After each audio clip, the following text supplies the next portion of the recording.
우리의 못난 모습에도 불구하고 주께서 택하셔서 하나님으로 백성으로 하여금 하나님 나라 확장에 쓰임 받게 하신 주의 은혜를 바라보며 나아가는 귀한 아침 예배가 되게 하여 주시옵소서. 하나님 아버지, 오늘도 예배 가운데 성령의 충만한 역사함으로 우리 가운데 임하여 주시어서 살아계신 하나님의 임재를 경험하는 귀한 아침 예배 되게 하시고, 이 아침에 나온 주의 모든 백성들 가운데 아름다운 성령의 열매를 맺어 나가는 귀한 아침 예배가 되게 하여 주시옵소서.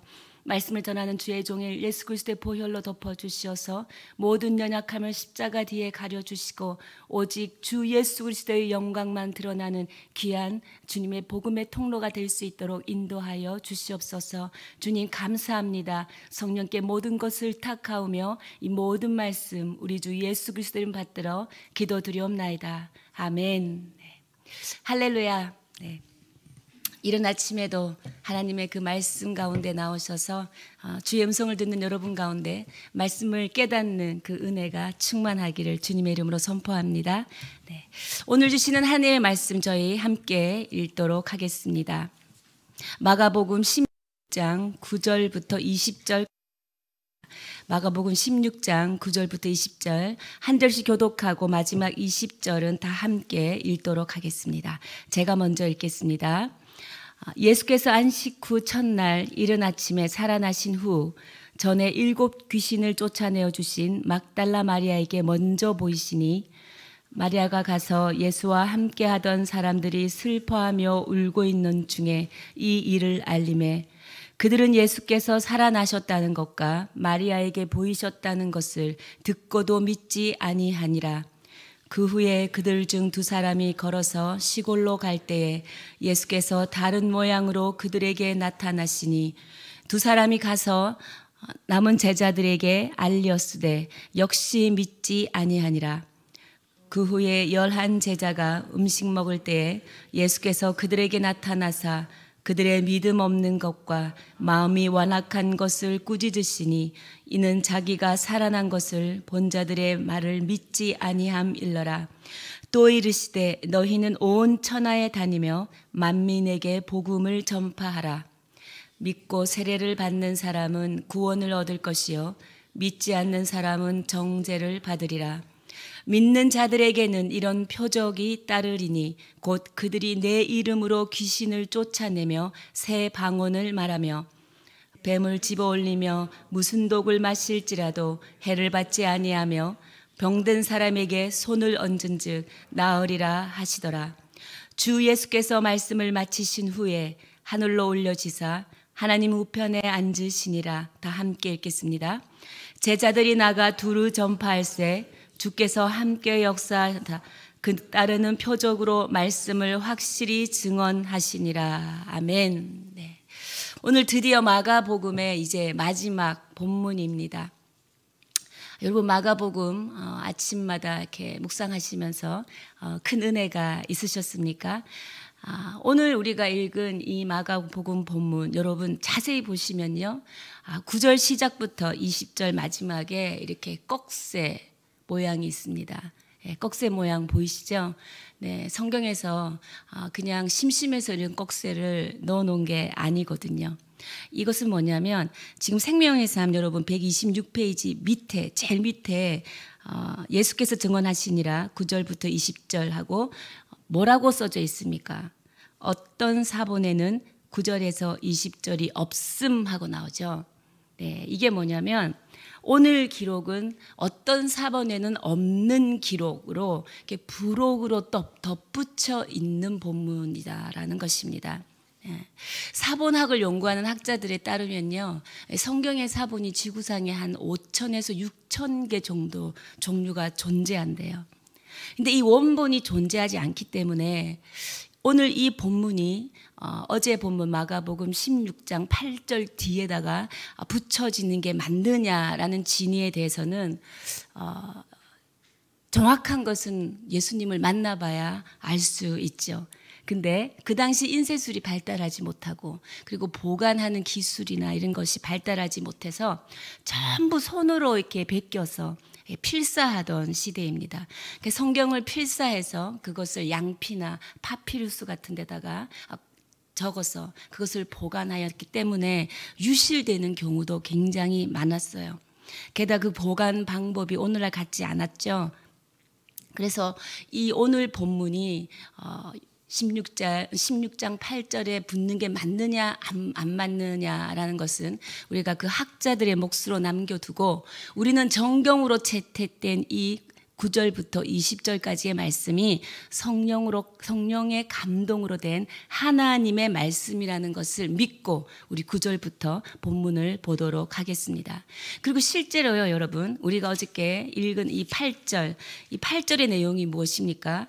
여자들이 몹시 놀라 떨며 나와 무덤에서 도망하고 무서워하여 아무에게 아무 말도 하지 못하더라. 예수님의 부활 장면을 목격한 이 여자들이 아무에게 아무 말도 하지 못하더라 해서 이 마가복음이 8절에서 끝났다면 제자들의 실패 이야기가 되는 거예요. 길거리 걸어가다가 갑자기 낭떠러지에 떨어지는 본문으로 이 마가복음이 끝난다면 부활하신 예수님께서 살려내는 베드로의 회복, 그리고 부활하신 예수님께서 살려내는 예수님들의 제자들의 회복, 그 회복적 정의는 어디서 찾을 것이냐라는 것이죠. 그래서 오늘 이 마가복음 16장 9절부터 20절 이 내용은 성령의 감동으로 8절 이후에 붙어 있는 줄 믿습니다. 여러분, 9절에 보면 이런 말이 나오죠. 안식 후 첫날 이른 아침에 살아나신 후에 전에 7 귀신을 쫓아내어 주신 막달라 마리아에게 먼저 보이셨다. 그리고 10절에 마리아가 가서 예수와 함께 하던 사람들이 슬퍼하며 울고 있는 중에 이 일을 알림해 그랬습니다. 항상 여성 3인방이 있었죠. 예수님의 십자가 앞에도 그 죽음을 끝까지 바라보았고, 예수님의 무덤에 장사하는 그 현장에서도 있고, 예수님의 부활하는 그 현장에도 여인의 3명의 여인이 있었습니다.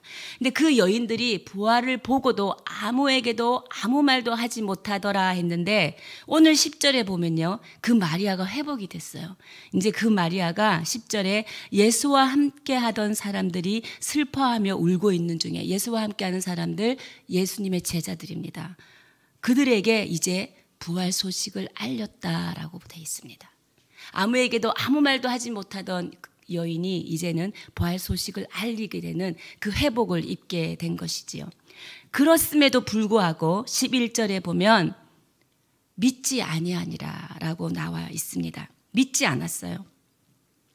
여러분, 그 당시에 이 중동 지역의 여성의 위치는요, 재산 목록 중에 하나였어요. 그래서 실제로 지금도 이슬람권의 여성들은 법정에서 증인으로 채택되지도 못합니다. 그리고 그 여성들의 증언은 증언으로 효력을 발생하지 못해요. 아무리 억울한 일을 당해도 그 여성들의 친구들이, 같은 여성들이죠, 그 여성이 어떤 폭행을 당하는 것을 보아서 증언을 해도 채택되지 못합니다. 폭행을 가한 남성이 나는 자기 친구 2명 남자를 데리고 와서 나는 저 여자를 때린 적이 없다, 3명이 증언하면 끝나는 거예요. 지금도 이슬람 문화권은 여성은 그런 존재입니다. 그러니 여러분 한번 생각해 보십시오. 예수 그리스도의 부활, 이 부활을 증언하는데 이 여인들이 부활을 증언하는 것이 효력이 있겠습니까? 아니면 제자들이 예수 그리스도의 부활을 증언하는 것이 효과가 더 크겠습니까? 당연히 제자들이 예수 그리스도의 부활을 증언하는 것이 효과가 있는 것이지요. 근데 그 제자들이 다 도망을 가서 부활의 현장에는 없지 않았습니까? 그래서 오늘 12절에 아주 중요한 본론 하나가 끼어 들어가고 있다라는 것입니다. 이게 사건 하나를 슬쩍 끼워 놓고 있습니다. 어떤 이야기냐면 이 12절의 이야기가 바로 엠마오로 가던 제자의 이야기입니다. 우리 12절 다 함께 읽겠습니다. 시작. 그 후에 그들 중 2사람이 걸어서 시골로 갈 때 예수께서 다른 모양으로 그들에게 나타나시니 2사람이 가서 남은 제자들에게 알렸으되 역시 믿지 아니하니라. 엠마오로 가는 2 제자. 지금 이 누가복음에는요, 아주 한 줄, 두 줄로 간단하게 나와 있지만 여러분 누가복음 24장에는 굉장히 많은 본문의 부분을 할애하고 있습니다. 누가복음 24장 집에 가서 13절부터 35절까지가 엠마오로 가는 두 제자의 이야기인데요. 여러분 한번 읽어보시기 바랍니다. 지금은 제가 성경책을 보면서 한번 따라가면서 여러분을 읽어드리겠습니다. 엠마오로 가는 주 제자가 이제 있었어요. 근데 그 엠마오는 예루살렘에서 25리 떨어져 있는 곳입니다. 25리면 정확하게 10km입니다. 걸어가기 꽤 먼 거리이지요. 그 거리를 걸어가면서 두 제자가 서로에게 문의한다. 그러니까 서로 질문하는 거예요. 서로 질문하고 서로 답하는 게 아니라 서로 질문만 하는 거예요. 어떤 얘기를 했겠습니까? 내가 따르던 그 선생님이 십자가에 죽었잖아요. 야, 네 생각에는 우리 선생님이 왜 십자가에 죽었을까? 야, 이제 우리는 어떻게 살아야지? 우리의 운명은 이제 어떻게 되는 거야? 이게 답을 알 수 없는 질문들만 계속하고 이 두 제자가 엠마오로 가는 겁니다. 그 엠마오로 걸어가는 그 길에 오늘 말씀해 보면 예수께서 다른 모양으로 그들에게 나타나셨어요. 예수님께서 부활하신 모습으로 나타나셨는데 다른 변형의 모습으로 그들에게 나타났는데 그들이 예수님을 알아보았느냐? 전혀 예수님을 알아보지 못하였다라는 것입니다. 예수님께서 그들의 서로 질문하는 그 대화 사이에 들어가죠. 이런 말입니다. 너희는 지금 무슨 얘기를 그렇게 하고 지나가니? 라는 거죠. 근데 그렇게 말을 해도 제자들은 예수님을 못 알아봐요. 눈이 가려워져서 그인 줄 알지 못하고 그들은 슬픈 빛을 띠고 이제 머물러 섭니다. 그리고 이제 한 제자가 말을 하는 거예요. 한 제자가 누가복음 24장 18절에 보면요. 그 한 사람인 글로바라 하는 자가 대답하여 이르되 당신이 예루살렘에 체류하면서도 요즘 거기서 된 일을 혼자만 알지 못하느냐라는 것입니다. 글로바, 여러분 어저께 제가 아침 예배에서 잠시 말씀드렸는데 글로바라는 이름 기억하고 계시라라고 말씀드린 거 기억하시는지 모르겠어요. 이 글로바가 누구냐? 글로바의 아내가 누구였냐라는 거죠. 어제 십자가 앞에 서 있던 여인방 3명 중에 한 명이에요. 누구였냐면 작은 야고보 요새의 어머니. 그 마리아가 이 글로바의 아내였어요. 그 글로바가 지금 너는 이 예루살렘에 일어나는 모든 일을 네 혼자 모르고 있었느냐 하는 것은 뭡니까? 글로바는 모든 일을 다 알고 있었다라는 겁니다. 실제 이 누가복음 24장에 보면 글로바가 다 얘기를 해요. 예수라는 사람이 있었는데 십자가에서 사형 판결을 당했어. 그가 우리를 속량할 줄 알고 이 일이 일어난 지가 사흘째가 되었는데 지금 여자들이 그 십자가에 죽은 예수가 다시 살아났다고 말을 하는데 그들 여인들도 예수는 보지 못했대. 이렇게 글로바가 말을 하는 거예요. 글로바는 당연히 다 알고 있겠죠. 왜냐하면 자기 아내 마리아가 그 현장에 있었지 않습니까? 그러니까 집에 와서 남편 글로바에게 당연히 얘기했겠죠. 글로바는 다 알고 있었어요. 십자가에 죽으신 거, 그리고 무덤에 장사된 거, 그리고 빈 무덤에서 예수 그리스도가 다시 부활하는 이 소식을 아내로부터 다 들었던 거예요. 다 들었는데도 불구하고 지금 믿지 않고 예수의 부활을 믿지 않고 인식하였음에도 불구하고 믿지 않고 고향으로 낙담하며 돌아가고 있는 것입니다. 근데 두 제자잖아요. 근데 한 제자의 이름은 글로바라고 나오는데 한 제자 이름이 나오지 않아요. 성경을 쓰는 이 저자들이 약간은 그렇게 애매모호한 입장을 취하는데요. 우리가 누가복음에서도 예수님께서 이제 그 빌라도 법정에 대제사장의 뜰에 끌려가기 전에 한 청년이 너무 당황하여서 벌거벗은 몸으로 도망하였더라라는 내용이 나오죠. 제가 말씀드렸죠. 그 한 청년은 바로 누가 자신을 얘기하는 거라고. 누가 자신이 부끄러웠던 거죠. 자기가 마가 자신입니다.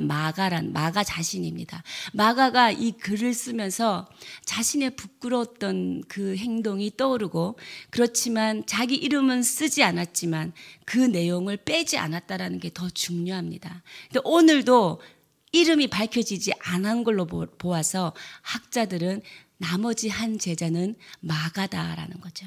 이 글을 쓰고 있는 저자 마가다라는 것을 알 수가 있습니다. 그러나 성령의 감동으로 자신이 부끄럽지만 자신의 행동을 그래도 빠뜨리지 않고 기록하고 있다라는 것에 중요한 의미가 있겠습니다. 어쨌든 이 두 제자, 부활의 소식을 알고 있었음에도 불구하고 이들에게는 부활 소식이 영향력을 주지 못했어요. 그런데 무엇이 이들을 다시 예루살렘으로 되돌아가게 했는가라는 것을 우리가 자막을 통해 누가복음 24장 32절 33절 우리 다 함께 읽고 한번 생각해 보도록 하겠습니다. 시작. 그들이 서로 말하되 길에서 우리에게 말씀하시고 우리에게 성경을 풀어주실 때 우리 속에 마음이 뜨겁지 아니하더냐 하고 곧 그때로 일어나 예루살렘에 돌아가 보니 11 제자 및 그들과 함께한 자들이 모여 있어. 네, 여러분 여기서 뭐라고 합니까? 그들이 다시 예루살렘으로 돌아가는 이 현상은 32절이 설명하고 있어요. 우리에게 말씀하시고 우리에게 성경을 풀어주실 때에 우리 속에 마음이 뜨거워져서 그들이 다시 예루살렘으로 돌아갔다라고 성경은 증언하고 있는 것입니다. 예수님께서 부활하신 다른 변형의 모습으로 이 두 제자에게 짜잔 깜짝 쇼를 하면서 나타나지 않았어요. 못자국을 보이면서 창이 찔린 옆구리를 보이면서 짜잔 나타나지 않았고 예수님은 어떻게 나타나셨느냐? 성경의 예언으로 말씀으로 나타나셨다라는 것입니다. 구약의 선지자들로부터 꾸준히 예언되어 왔고 약속되어 왔던 성경의 이야기를 풀어주기 시작한 거예요. 그랬더니 뭐예요? 이 두 제자들의 눈이 열린 거예요. 눈이 열리고 이 두 제자들이 이제 뭡니까? 마음속에 불이 타올랐대요. 가슴 속에서 이 말씀이 들려질 때 불덩이가 올라온 듯한 감동을 받은 거예요. 그래서 그때 그들이 다시 예루살렘으로 돌아가기를 결정하고 그들의 방향을 바꾸게 된다라는 것입니다.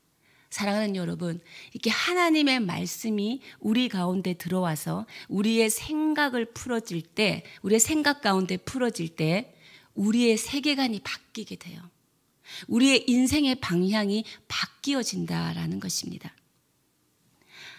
건강한 교회는 감정이 앞서는 신앙이 아니라 그 마음속에 불타는 하나님의 말씀에 붙들린 공동체가 건강한 교회인 줄 믿습니다. 이것이 우리가 꿈꾸는 진정한 교회의 모습인 것이지요. 특별히 여러분, 우리나라는요, 이 대한민국은 이 선교사가 들어오기 전에 이미 성경이 번역되어 있었던 나라예요. 굉장히 독특한 선교지예요.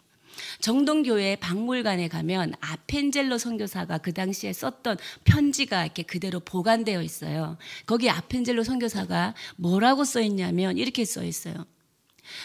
내가 조선이라는 나라에 들어와서 보니 이미 조선에는 예수 그리스도를 믿는 사람이 150명이나 있었다라는 거예요. 너무 놀라운 일이지 않습니까? 이 150명이 어떻게 예수 그리스도를 영접했느냐? 그 조선인들은 중국에서 번역해온 쪽번역, 그 쪽번역을 읽고 성경을 읽고 예수 그리스도를 영접한 민족이라는 겁니다. 그래서 우리 민족은 이 DNA 속에 이 말씀을 사모하는 민족이에요. 말씀으로 누가 전해주지 않았지만 말씀으로 예수 그리스도를 영접했던 하나님의 말씀을 사랑한 민족이라는 것입니다. 그래서 우리도 주님 오시는 그날까지 성경이 여러분의 인도가 되고, 성경이 여러분의 길이 되고, 성경이 여러분의 진리가 되고 은혜가 되는 그 큰 충만한 역사가 여러분 가운데 있기를 주님의 이름으로 축복합니다. 이제 2월에 성경 읽기를 실패하신 분이 있다면 3월부터 성경 읽기를 한번 시작해 보시는 건 어떤지. 3월 2일부터 또 더 바이블도 시작하는데 놓쳤던 성경을 다시 한번 여러분이 읽고 또 하나님의 말씀에 목마른 그런 성도 되시기를 바랍니다. 그리고 14절 15절 우리 다 함께 읽겠습니다. 시작.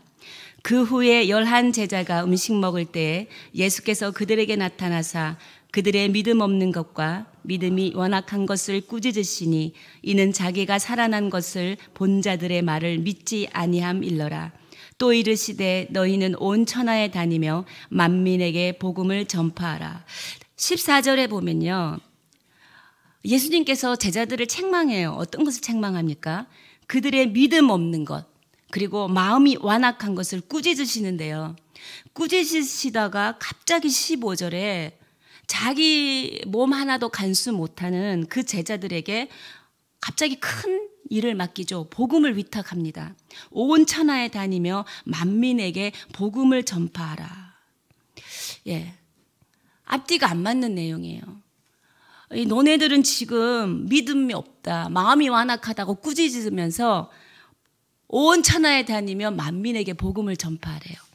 이 말은 무슨 말이냐 하면, 사람이 예수를 믿고 복음을 받아들인다는 것은 그 인간의 조건에 있지 않다라는 것을 마가는 강조하고 있는 거예요.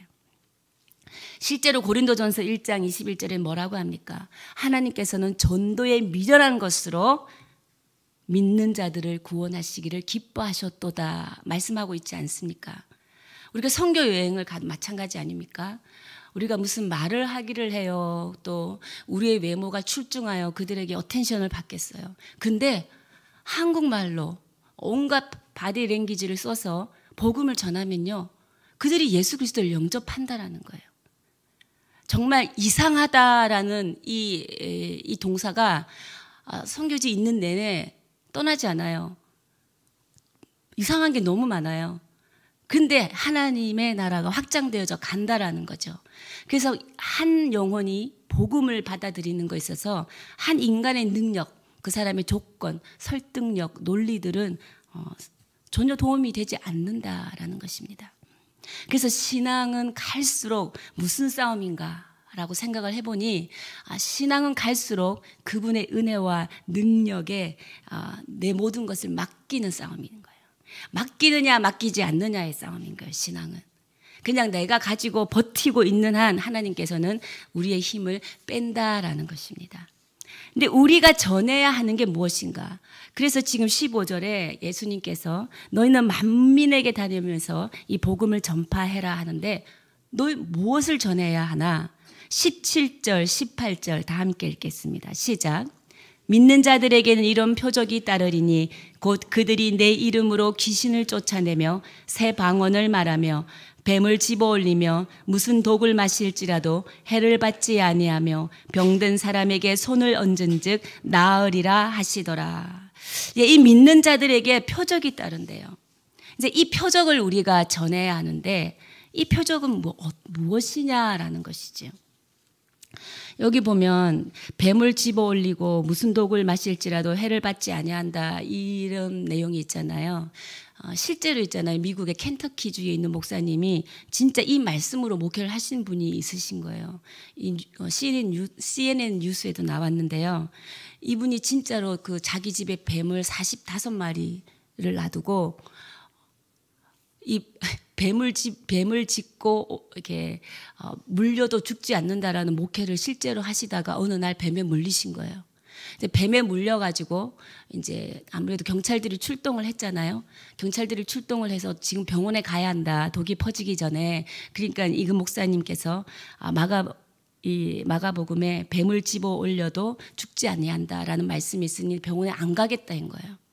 그래서 뱀에 물린 지 1시간 30분 만에 그 목사님은 우리보다 먼저 가셨어요. 여러분, 우리가 이 본문을 문자적으로 해석해야 할 거냐라는 거죠. 실제 우리나라에도 충청도에 계시는 목사님인데요. 성도들 앞에서 독을 마시셨어요. 이 말씀을 믿고. 근데 어떻게 됐냐? 그분도 먼저 가셨어요.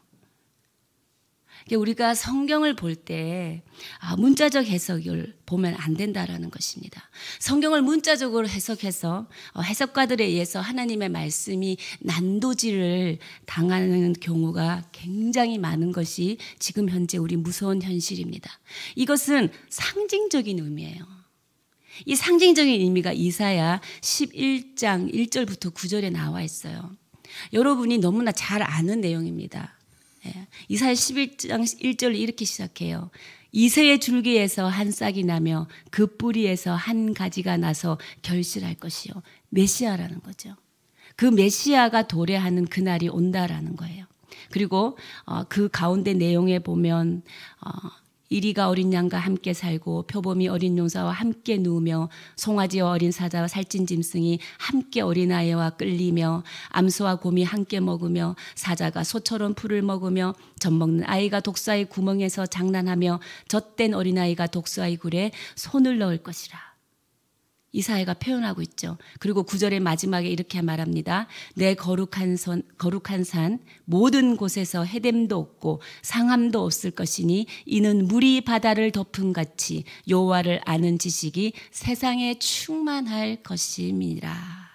네, 이것은 오실 그 메시아의 세계를 지금 메시아가 그 완성된 하나님의 나라를 노래하고 있는 거예요. 이 노래의 주제는 메시아가 오셔서 사망하셨고 그가 죗값을 지불하셨고 그가 부활을 하셨어요. 이제 그가 곧 다시 오실 도래할 그날이 가까워졌다라는 상징적인 의미로 뱀을 집어 올리고 무슨 독을 마실지라도 해를 받지 아니한다. 메시아가 다시 오시는 하나님의 나라를 말하고 있는 것입니다. 그런데 그것을 문자적으로 해석하고 우리가 하나님의 말씀을 잘못 해석하고 그 오류에 빠져서 헤어나지 못하는 그런 어리석음에서는 벗어나야겠죠. 그래서 우리가 말씀 공부를 해야 하는 것입니다. 그런데 19절에 그렇게 오실 하나님의 나라를 이사야서 말씀을 통해서 선포를 하고 예수님께서는 말씀을 마치신 후에 하늘로 올려가사 하나님 우편에 앉아 계신다라는 겁니다. 이게 놀라운 뜻이 숨어져 있어요. 성경에서 예수님은 교회에 뭐가 되신다고 하셨어요? 교회의 머리가 되시죠, 머리. 근데 이 머리, 우리의 머리가 되신다고 해요. 우리의 머리가 되는데 우리의 머리가 지금 어디에 계신 거예요? 하나님 우편에 이미 가 계신 거예요. 근데 머리와 몸이 끊어지면 정상이 아니잖아요. 머리와 몸은 붙어 있어야 정상이에요. 그러면 뭡니까? 우리는 이미 하나님 우편에 우리가 함께 그 하늘나라에 있는 거예요. 그래서 예수 그리스도의 그 부활의 빛이, 예수 그리스도의 십자가의 그 부활의 능력과 그 권세가 이 땅 가운데 살아가는 우리에게 이미 임해져 있다는 거예요. 그래서 우리가 그것을 믿는 자는 그 능력을 자신의 권세로 누리며 살아갈 수 있다는 것이 이 19절 말씀이 나타나는 거예요. 할렐루야. 그래서 못난 제자들도 예수 그리스도를 믿는 그 믿음 안에서 뭡니까? 능력을 덧입을 때 만민에게 복음을 전할 수 있는 믿음의 사람들로 회복되어진다라는 것입니다. 그리고 20절에 제자들이 나가서 두루 전파할세 주께서 함께 역사하사 그 따르는 표적으로 말씀을 확실히 증언하시니라. 그 따르는 표적으로 말씀을 확실히 증언하시니라. 표적이 말씀을 증언하였다라는 겁니다. 오늘 제가 말씀의 제목을 우리가 전해야 할 표적이라고 한 거예요. 여러분을 통해서, 저와 여러분을 통해서 어떤 표적이 전해져야 하나. 그래서 바리새인과 이 서기관들이 예수님에게 물었던 거예요. 표적을 보여달라고. 우리에게 표적을 보여주소서라고 물었죠. 그때 예수님이 질책하셨습니다. 그리고는 예수님은 이 말씀으로 그들에게 답을 했어요. 마태복음 12장 38절부터 40절까지 말씀 자막을 통해서 우리 다 함께 한 목소리로 읽겠습니다. 시작. 예수께서 가르치실 때에 이르시되 긴 옷을 입고 다니는 것과 시장에서 문안받는 것과 해당의 높은 자리와 아니 마태복음인데 마가복음이 아니고 읽다 보니까 마태복음 12장 38절 40절입니다. 마태복음 12장 38절 40절은 어떤 내용이냐면 표적을 구하는 그들에게 예수님께서 선지자 요나의 표적밖에는 보일 게 없다라고 말씀하시는 거예요. 그리고 40절에는 이렇게 말합니다. 그 표적은 뭐냐면 밤낮 사흘 동안 내가 땅 속에 있으리라. 이건 뭡니까? 예수 그리스도의 죽으심이에요. 요나의 표적은 바로 자신의 죽으심이라는 거예요. 내가 너희들이 표적을 요구하는데 나의 죽는 거, 자신의 죽으심밖에 말할 게 없다라고 말합니다. 기독교의 위대한 표적은 무엇입니까? 바로 이것이에요. 예수 그리스도의 십자가의 죽으심이에요. 그 십자가를 볼 때마다 저와 여러분이 무엇을 읽어내야 합니까? 그 십자가를 볼 때마다 여러분, 주님이 죽으시는 방법밖에는 없었구나. 주님이 나 때문에, 우리 때문에, 우리라는 존재 때문에 죽으시는 방법밖에 없었구나. 여러분은 이제부터 십자가를 보실 때 그 마음으로 읽혀내야 합니다. 우리가 십자가를 묵상할 때 너무 고난, 고통만 묵상해서 우는 것에 끝나면 안 된다는 거죠. 십자가가 주기 위한 진짜 본질의 메시지는 순종이라고 그랬잖아요. 사랑이라고 그랬잖아요. 뭡니까? 그분은 죽는 방법밖에 없었던 거예요. 왜? 이 세상의 모든 사망과 어둠의 권세를 대신 지불해야 했기 때문에 죄 없는 한 사람의 어린 양, 6월절 어린 양이 되셔야 하셨다라는 것입니다. 죄가 있는 사람은 절대 대속의 제물이 될 수 없기 때문입니다. 그래서 그 십자가가 바로 뭡니까? 이 표적인데 그 십자가가 말씀을 확실하게 이루는 확증이었고 완성이었다라는 것입니다. 여러분 믿으십니까? 창세기 3장 15절에 여인의 후손이 뱀의 머리를 밟을 것이다 라고 말해요. 머리를 밟힌다는 것은 죽는 것은 시간 문제인 거예요. 언젠가는 끝난다라는 거예요. 이 말씀은 예수 그리스도께서 십자가에서 죽으심으로 모든 죄짐을 대속하는 그 순간 사망과 어둠의 권세는 끝났다라는 거예요. 그래서 십자가가 이 십자가가 하나님의 말씀을 완성하였다라는 거예요. 확증하였다라고 20절이 말하고 있는 것입니다. 사랑하는 여러분, 우리는 모두 십자가에 못 박힌 그리스도를 전하고 십자가에 죽으신 그 그리스도로 인하여 모든 사망과 어둠의 권세로부터 우리는 뭡니까? 자유해졌다라는 것을 우리를 통해서 전해져야 한다라는 것입니다. 우리가 사는 날 동안 또 여러분이 사는 전생애 동안 여러분을 통해서 전해져야 될 표적은 바로 우리 주 예수 그리스도의 십자가의 죽으심과 부활하심임을 오늘도 믿음으로 선포하며 여러분이 그런 삶 살아가시기를 주님의 이름으로 축복합니다. 우리 함께 기도하시겠습니다.